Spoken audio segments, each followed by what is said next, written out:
एक साथ काम करने पर जानवर क्या कर सकते हैं? एक अकेला जानवर अकेले ही बहुत कुछ कर सकता है, लेकिन कुछ के लिए वो जितना ज्यादा उसे झुंडों में करे उसके लिए उतना ही बेहतर है। चाहे वह एक शिकारी को चकमा देने के लिए 1,00,000 पक्षी हो, 4 व्हेल का एक साथ मिलकर सबसे बड़े जानवर को हराने की जिद, या एक दूसरे की मदद करती 2 अलग अलग प्रजातियां हों। जब जानवर एक साथ काम करते हैं तो आसमान को भी झुका सकते हैं। हाँ, ताकत और गति अपनी जगह, लेकिन अगर असली दबदबा चाहते हो तो जितनी ज्यादा तादाद उतना बड़ा जानवरों का साम्राज्य। स्टारलिंग्स की उड़ान। साल में एक बार यूरोप और उत्तरी अमेरिका में स्टारलिंग सर्दियों के लिए दक्षिण में अपना लंबा माइग्रेशन करते हैं, लेकिन सिर्फ 7 से 9 इंच के आकार वाले इन पक्षियों को इस यात्रा में जिंदा रहने के लिए एक दूसरे की जरूरत होती है। क्यों? क्योंकि रास्ते में वे अपने शातिर शिकारियों के हमले की नजर में होते हैं। पेरेग्रीन बाज। जब वो एक भूखे बाज का सामना करते हैं तो झुंड की रक्षा और ताकत संख्या पर निर्भर करती है। बाज का सामना करने के लिए अकेला स्टारलिंग काफी नहीं होता, पर उनके हजारों या सैकड़ों हजारों के झुंड में बाजी पलट जाती है। साथ मिलकर स्टारलिंग एक मर्मरेशन बनाते हैं जहां सभी पक्षी एक साथ सही तालमेल में उड़ते हैं। इसका नतीजा शानदार से कम नहीं है। इससे एक शिकारी के लिए यह तय कर पाना नामुमकिन है कि वो आगे क्या करेंगे, और ये मर्मरेशन 90 मील प्रति घंटे से अधिक की गति से आगे बढ़ते हैं, जिससे शिकारी की घबराहट बढ़ जाती है। लेकिन वे एक दूसरे से टकराए बिना इतनी बारीकी से और तेजी से आगे कैसे बढ़ते हैं? वैज्ञानिकों का मानना है कि स्टारलिंग्स एक दूसरे से कम्युनिकेट करते हैं और उन संकेतों का पालन करते हैं जिसे स्केल फ्री कोरिलेशन के रूप में जाना जाता है। इसलिए जब एक पक्षी घूमता है तो दूसरा उसे कॉपी करता है, और इसी तरह से एक दूसरे की नकल करते हुए झुंड आगे बढ़ता है। लेकिन यह शिकारियों से बचने का सटीक तरीका नहीं है। बालकिंस अचानक से आक्रमण शुरू कर सकते हैं जो समूह से एक पक्षी को हटा देता है, जो शिकारी को एक पक्षी के खिलाफ एक बेहतर मौका देता है जिसे वह ट्रैक कर सकता है। क्योंकि सैकड़ों हजारों एक दूसरे पर लुढ़कते हैं, लेकिन स्टारलिंग ने भी इसका इलाज निकाला है। स्टारलिंग फॉर्मेशन को फिर से अरेंज करते हैं, इसलिए यह लगातार साफ नहीं हो पाता है कि कौन से पक्षी झुंड को लीड कर रहे हैं। इस वजह से बाज को पता नहीं चल पाता कि झुंड आगे कहाँ जाएगा या किस पक्षी को निशाना बनाना आसान होगा। जी हाँ, अपने सैकड़ों या हजारों के झुंड में ये छोटे पक्षी मौत को चकमा दे सकते हैं और अपने शिकारियों पर हावी हो सकते हैं, और इससे हमें मिलता है एक खूबसूरत नजारा। भैंसों का बैंड। आसमान से सवाना तक अब भैंसों को जानने का समय है। अफ्रीका के बड़े खुले मैदानों में भैंसें इकोसिस्टम के टॉप शिकारियों से लगातार खतरे में हैं। शेर। खुद को बचाने के लिए भैंस एक साथ निकलती हैं। 10 या 100 के झुंड में नहीं, बल्कि 1000 तक। शेरों के झुंड में 2 से 40 सदस्य होते हैं। भैंसों का संख्या के मामले में अपर हैंड होता है, और इसलिए शक्ति इस तरह के बड़े समूह में ट्रैवल करते समय भैंसों को हराना बेहद मुश्किल होता है। जैसे ही झुंड यात्रा करता है, छोटे कमजोर भैंसों को समूह के बीच में मजबूत सदस्यों की बाहरी रिंग बनाकर प्रोटेक्शन दी जाती है। साथ में झुंड कमजोरी की रक्षा के लिए सहयोग भी कर सकते हैं। आसान लक्ष्यों को शेर के अचानक हमलों से बचा सकते हैं, लेकिन वे सिर्फ रक्षा के लिए अपने नंबर का इस्तेमाल नहीं करते। भैंसों के झुंड आक्रामक होकर शेरों के पूरे झुंड का पीछा कर सकते हैं, यहाँ तक कि सो रहे शेरों को भी चुपके से दबोच सकते हैं। भैंस एक साथ मिलकर और पैक बनाकर चार्ज करते हैं, जो शेर को जगा कर उन्हें तितर बितर करते हैं। जो नहीं जागते उन्हें रौंद डालते हैं। अकेले अकेले की लड़ाई में भले ही शेर को फायदा हो, लेकिन जब पूरा झुंड आ जाए तो शेर शायद ही भिड़ने का सोचे भाई। अगर शेर भैंस को नीचे गिराने में सफल हो जाता है तो उसे पूरा मारने में लगभग 30 मिनट का समय लग सकता है। भैंसों की खाल बेहद सख्त होती है, जिससे उन्हें ज्यादातर शिकार की तुलना में मार गिराना बहुत कठिन होता है। लेकिन जब बात भैंसों की आती है, अगर आप एक पर हमला करते हैं तो पूरा झुंड टूट पड़ता है भाई। तो माना वो शेर को स्वादिष्ट लगते हों, पर यह जानवर चक्के छुड़ा सकता है। बेकिंग बीज। आपने शायद सुना होगा कि अगर कोई मधुमक्खी अपने डंक का इस्तेमाल करती है तो वो जल्दी ही मर जाती है, लेकिन हमेशा ऐसा नहीं होता। अगर मधुमक्खी मांसल त्वचा वाले मैमल्स को डंक मारती है तो उसके डंक का कांटा फंस जाता है। मधुमक्खियों के अंदर का सब बाहर आ जाता है, जो उसके अंत की वजह बन जाता है। लेकिन जब बात शिकारी स्पाइडर्स की हो, उनका कांटा नहीं अटकता, जिससे मधुमक्खी कई दर्दनाक डंकों से अपना जहर उसमें छोड़ जाती है। पर ऐसा कभी कभी सिर्फ एक मधुमक्खी नहीं कर सकती। 60,000 से अधिक मधुमक्खियां एक साथ एक छत्ते में रह सकती हैं, और जब उनमें से एक डंक मारती है तो यह अलार्म फेरोमोन छोड़ती है, जो आसपास की अन्य मधुमक्खियों को सचेत करती है कि घुसपैठियां उनके बीच में। यह मधुमक्खियों को एक लक्ष्य देता है, जिसके नतीजे में वो सेल मधुमक्खियों का ढेर उसे डंक मारता है। फिर उस शिकारी को सबक मिलता है, जो सोचता है कि वो पूरे छत्ते को ले जा सकता है। हालांकि ये एकमात्र तरीका नहीं है जिससे मधुमक्खी मधुमक्खियां अपने घरों की रक्षा करती हैं। जापानी मधुमक्खी के रूप में जानी जाने वाली एक उप प्रजाति ने एक अलग रक्षा तरीका निकाला है जिसमें उनके डंक शामिल नहीं है। जब भी वे एक शिकारी का पता लगाते हैं, जैसी एक विशाल एशियाई हॉर्नेट, मधुमक्खियां उनके चारों ओर एक तंग गेंद बनाती हैं और उनके पंखों को जोर से पीटती हैं, लेकिन वे इसे हवा में उठाने और जमीन पर गिराने की कोशिश नहीं कर रहे हैं। वे गर्मी पैदा कर रहे हैं और बहुत ज्यादा, जिसके चलते शरीर का तापमान 116 डिग्री फ़ारेनहाइट ओवन में बदल जाता है, जो हॉर्नेट को रोस्ट कर डालता है। लेकिन इन सुपर हीट गेंदों में मधुमक्खियां कैसे जिंदा रहती हैं? खैर, जापानी मधुमक्खियां विशाल हॉर्नेट की तुलना में 5 से 9 डिग्री फ़ारेनहाइट अधिक गर्म तापमान में जिंदा रह सकती हैं।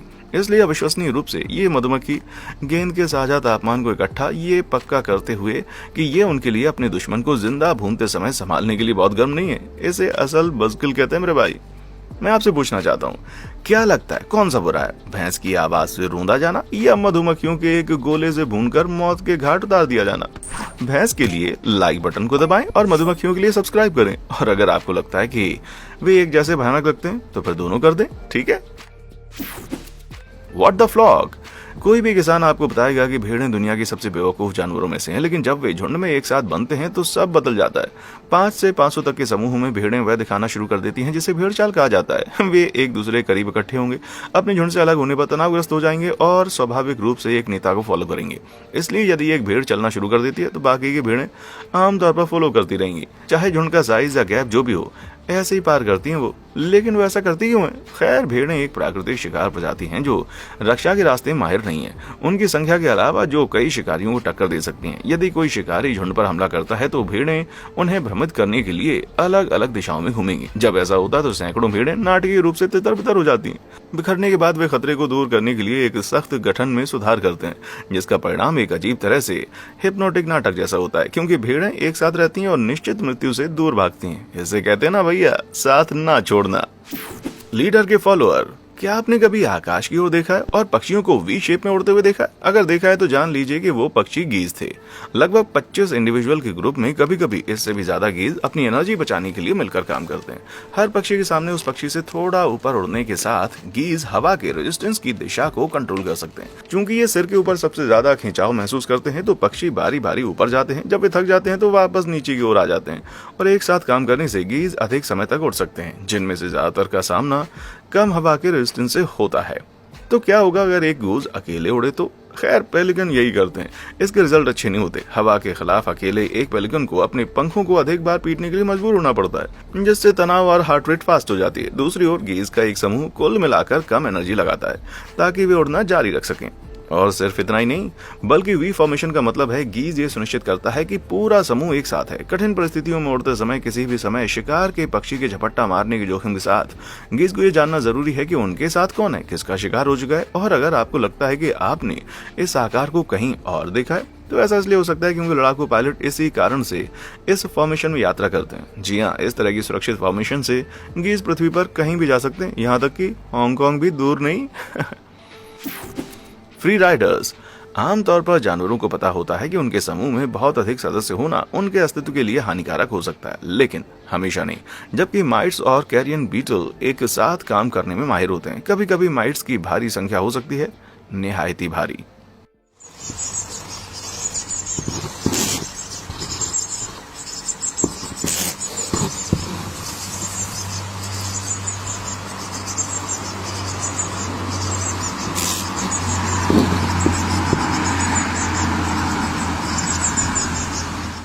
मैं आपको ये सोचने के लिए दोष नहीं दूंगा कि वे घुन उस कैरियन बीटल को मारने की कोशिश कर रहे थे, लेकिन क्या होगा अगर मैंने आपसे कहा कि वे वास्तव में सिर्फ एक मुफ्त लिफ्ट पाने की कोशिश कर रहे थे? हाँ, क्योंकि कैरियन बीटल्स जानवरों के शवों पर अपने अंडे देते हैं। बीटल्स को मक्खी के अंडे और मैगोट्स से मुकाबला करना पड़ता है, जो अक्सर पहले वहां पहुंचते हैं। अकेले एक बीटल अपने लार्वा के लिए जगह बनाने के लिए जरूरी मैगोट्स और अंडे नहीं खा सकता है, इसलिए यह माइट्स को साथ लाता है, जो मैगोट्स, फ्लाई अंडे और किसी भी चीज के लार्वा खाते हैं, जो कैरियन बीटल नहीं खाते। जगह बनाने के बदले में घुन को शव से लेकर शव तक की मुफ्त सवारी मिलती है और ये रिश्ता दोनों के लिए फायदेमंद है।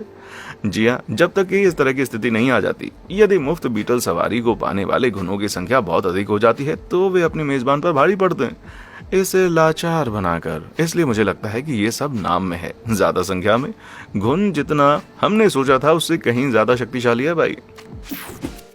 Hand holders. ऑटर्स को प्यार करने के लिए बहुत कुछ है, पर सबसे प्यारी खासियत यह हो सकती है कि वे हमेशा एक साथ काम करते हैं। समुद्री ऑटर्स परिवारों में अधिकतम 100 लोग होते हैं। उनके लिए इवन नंबर्स में रहना उपयोगी होता है। ऐसा क्यों? क्योंकि एक साथ रहने के लिए उन्हें हाथ पकड़ना पड़ता है। अब समुद्री ऑटर्स शायद ही कभी जमीन पर जाते हैं।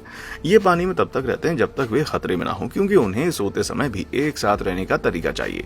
इसलिए जब भी वे झपकी लेते हैं तो एक दूसरे को बहने से रोकने के लिए अपने पंजे लॉक कर लेते हैं। कुछ मामलों में एक नर ऑटर मादा ऑटर के साथ हाथ मिलाना शुरू कर देगा ताकि सचमुच अपने साथी को पकड़ सके। ये अन्य ऑटर को बताता है कि मादा को पहले ही अपना साथी मिल गया है और यह कि नर को कंट्रोल इश्यूज हैं।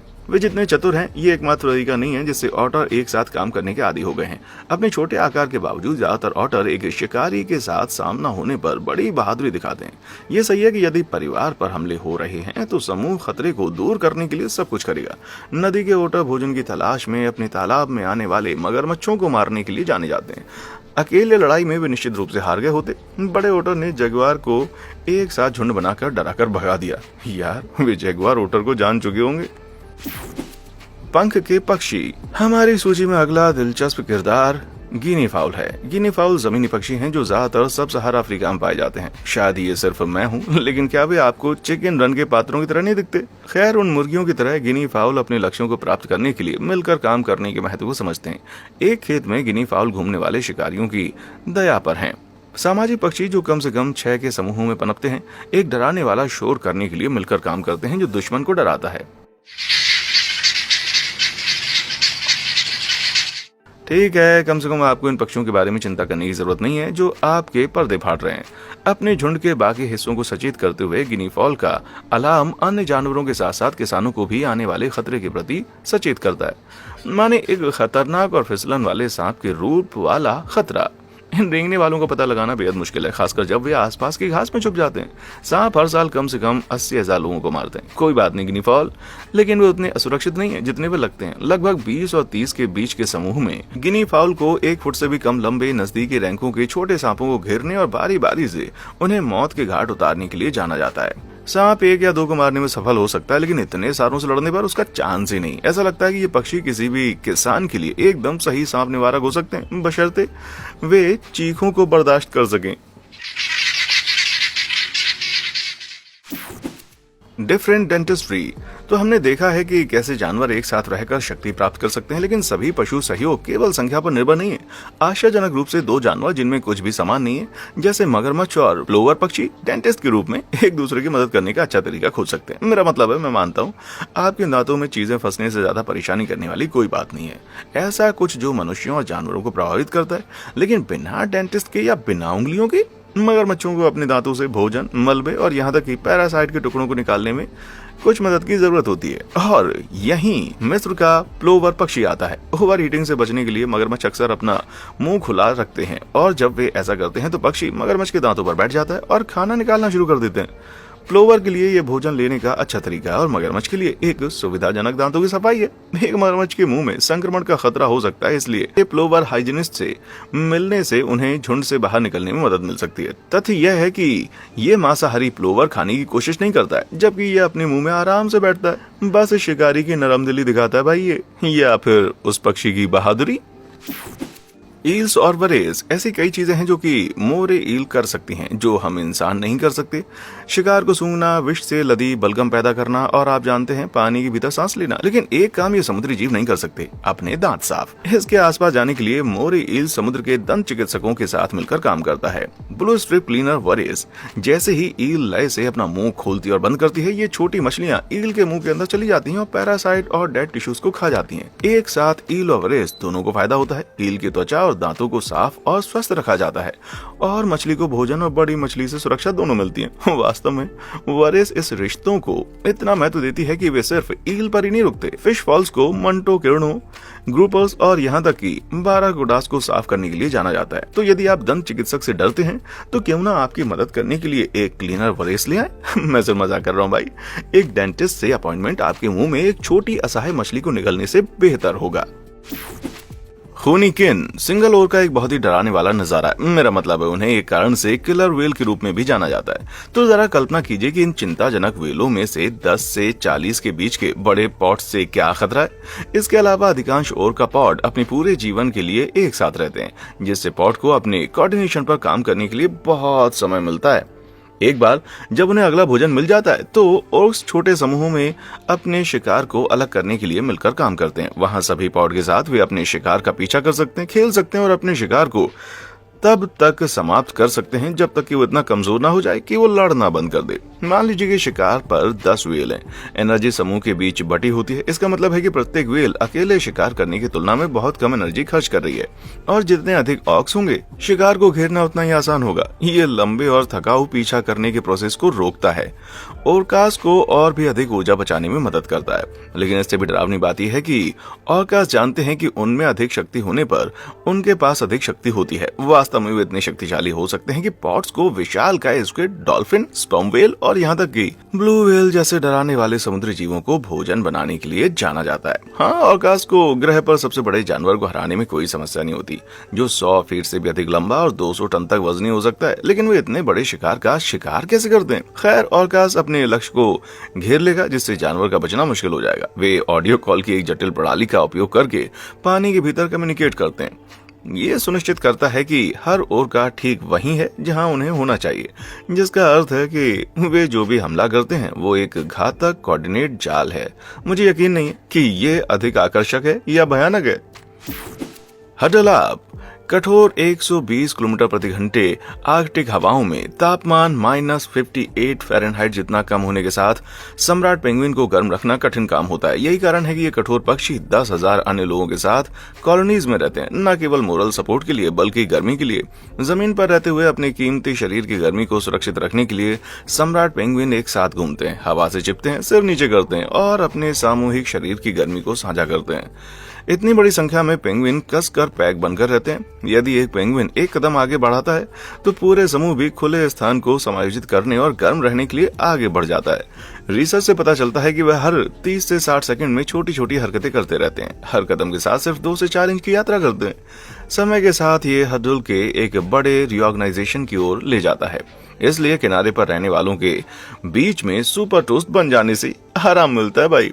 अब वास्तविक समय में ऐसा लगता है कि पेंगुइन अभी भी खड़े हुए हैं। पहली बार में इतना दिलचस्प नहीं है, लेकिन टाइम लैप्स फुटेज एक अलग कहानी कहता है। जब तेज किया जाता है तो हम देखते हैं कि पेंगुइन लहरों में कैसे आगे बढ़ रहे हैं। ये तरंगे समूह को सामूहिक रूप से गतिमान करती हैं और जब एक नया पेंगुइन झुंड में शामिल होता है तो उन्हें उकसाया जाता है, जैसा कि हम सब देख ही पा रहे हैं। अलग अलग पेंगुइन आमतौर पर केवल लगभग 50 मिनट की गड़बड़ी में बिताएंगे। ऐसा इसलिए क्योंकि अंदर का तापमान वास्तव में गर्म हो सकता है, -100 डिग्री फ़ारेनहाइट तक, और इतना ही एक पक्षी ले सकते हैं। इसलिए यदि आप गर्मी को संभाल नहीं सकते तो झंझट से बाहर निकलिए भाई। कैप्चर कलीग्स, हमने देखा है कि शिकार करने वाले जानवर एक साथ कैसे काम कर सकते हैं, लेकिन क्या आप जानते हैं कि शिकारी भी ऐसा ही कर सकते हैं? उदाहरण के लिए कोयोट और बेजर को लें। जब ये दो शिकारी एक दूसरे के सामने आते हैं तो वे इसका मुकाबला नहीं करते हैं, इसके बजाय वे एक साथ काम करते हैं, अपनी शिकार शक्ति को दोगुना करते हैं। लेकिन यहाँ जिज्ञासु बात है, कोयोट ज्यादातर समय एकांत प्राणी होते हैं, या तो अकेले रहते हैं या ढीले परिवार समूहों में। एक बेजर के साथ टीम बनाने में लाभ यह है कि जब मायावी बोर्जिंग शिकार का शिकार करते हैं तो कोयोट जमीन के ऊपर के क्षेत्रों पर शासन करता है, जबकि अंडरग्राउंड बेजर शासन करता है। शिकार पर रहते हुए कोयोट जमीनी स्तर पर शिकार का पीछा करेगा, साथ ही बेजर अंडरग्राउंड होने पर उसे संभालने के लिए तैयार होगा। कहो कि शिकार एक बिल्व जानवर है, एक जमीन गिलहरी की तरह। बेजर के साथ काम करने वाले कोयोट अकेले जाने वाले कोयोट्स की तुलना में 1/3 अधिक गिलहरी पकड़ते हैं। लेकिन इसका मतलब ये नहीं कि दोनों जानवर एक दूसरे को पसंद करते हैं। वे एक ही भोजन के लिए कंपटीशन में, हालांकि ये दोनों एनर्जी बचाते हैं जब वे उनके बीच काम को बांटते हैं। इसका मतलब है कि अधिक भोजन के लिए कम काम, जैसे मैं अक्लमंदी कहूंगा भाई। डॉल्फिन डेंजर, पूरे समुद्र में शार्क से ज्यादा खौफनाक कोई प्राणी नहीं है। आप कोई भी मछली हो, मछली या दोस्त, अगर कोई शार्क आप पर अपना जबड़ा जमाती है तो आप सीधे पानी वाली कब्र की ओर जा रहे हैं भाई। यानी जब तक कि आप बॉटल नोज डॉल्फिन ना हो। अतीत में डॉल्फिन को शार्क को मारने के लिए जाना जाता है, और जबकि एक डॉल्फिन अकेले ऐसा कभी नहीं कर सकती। लगभग 20 के ग्रुप में वे एक बहुत शक्तिशाली हमला कर सकते हैं। हालांकि ये कोई आसान काम नहीं है। शार्क की कुछ प्रजातियां जैसे ग्रेट व्हाइट 21 फीट तक लंबी हो सकती हैं और उनकी त्वचा लचीली सैंड पेपर जैसी होती है, जिसमें केवल उनके ही नुकीले दांत घुस सकते हैं। तुलनात्मक रूप से बॉटल नोज डॉल्फिन केवल लगभग 12 फीट लंबी हो सकती है और उनकी कोमल त्वचा को आसानी से पंचर किया जा सकता है। लेकिन डॉल्फिन का जो लाभ है वह उनकी चपलता, गति और फली के आकार में है। जबकि शार्क तुलनात्मक रूप से धीमी और एकांत शिकारी होते हैं। डॉल्फिन फुर्तीले होते हैं, सामाजिक जानवर जो समूह के सदस्य की रक्षा करने के लिए तैरते हैं। जब शार्क का हमला होता है, डॉल्फिन की थूथन एक ब्लंट फिनिश के साथ मोटी हड्डी से बने होते हैं जो शार्क को एक कठिन तेज झटका दे सकते हैं, विशेष रूप से शार्क के नरम अंडरबेली को। यहाँ तक कि अगर ये शार्क को घातक रूप से घायल नहीं करता है तो ये बार बार होने वाले वार उसे पॉड को लक्षित करने के बारे में 2 बार सोचने के लिए पर्याप्त हो सकते हैं। मुझे लगता है कि सफलता को पाने का ये अच्छा तरीका है भाई। बबल्स एंड बेला। हमने देखा है कि दुनिया भर में जानवरों को जीवित रहने के लिए एक दूसरे पर निर्भर रहने के लिए मजबूर होना पड़ता है। लेकिन क्या आप जानते हैं वास्तव में मेरा दिल क्या पिघलाएगा हाँ अगर 2 जानवरों अलग अलग प्रजातियों से उन्होंने किसी तरह पक्की दोस्ती कर ली हो। ओहो, क्या नजारा होगा, है ना। मिलिए बबल्स एक अफ्रीकी हाथी और बेला एक काले लेब्राडोर से। दोनों दक्षिण कैरोलिना में मर्टल बीच सफारी के निवासी हैं और समय के साथ साथ बहुत अच्छे दोस्त बन गए। दोनों को अक्सर पानी में एक दूसरे के साथ खेलते हुए देखा जा सकता है। बबल्स उसकी सूंड से एक गेंद फेंकेंगे, जबकि बेला बबल्स की पीठ से कूदती है और गेंद को फिर से लाने के लिए तैरती है। अगर ये प्यारा नहीं है तो फिर मुझे नहीं पता भाई और क्या प्यारा होता है। बबल्स मूल रूप से अफ्रीका के रहने वाले हैं, लेकिन उनके माता पिता दोनों को उनके हाथी दांत के लिए दांत के शिकारियों द्वारा मार दिए जाने के बाद 1983 में इस सेंचुरी में वो आए। उनकी अच्छी देखभाल की गई और यहाँ तक कि इस वेंचुरा व्हेन नेचर कॉल्स में सिल्वर स्क्रीन पर भी दिखाई दी। लेकिन 2007 में एक ठेकेदार जिसे सेंचुरी ने एक पूल बनाने के लिए काम पर रखा था, उसने अपने काले लेब्राडोर पिल्ले को वहीं पर छोड़ दिया। हालांकि अपने मालिक के लिए तरसने के बजाय उसने पानी के अपने साझा प्यार से बुलबुली के साथ एक अजीब लेकिन खूबसूरत सा रिश्ता बनाया और आज तक ये जय वीरू की जोड़ी सलामत है। शायद इसलिए ये वास्तव में एक दोस्त के लिए आसान है जो डाइविंग बोर्ड के रूप में 2 गुना हो जाता है। आपको इनमें से कौन सी जोड़ियां सबसे शक्तिशाली लगी और क्या आपने कभी उनमें से किसी को अपनी आंखों से काम करते हुए देखा है? नीचे कमेंट सेक्शन में आकर बताएं।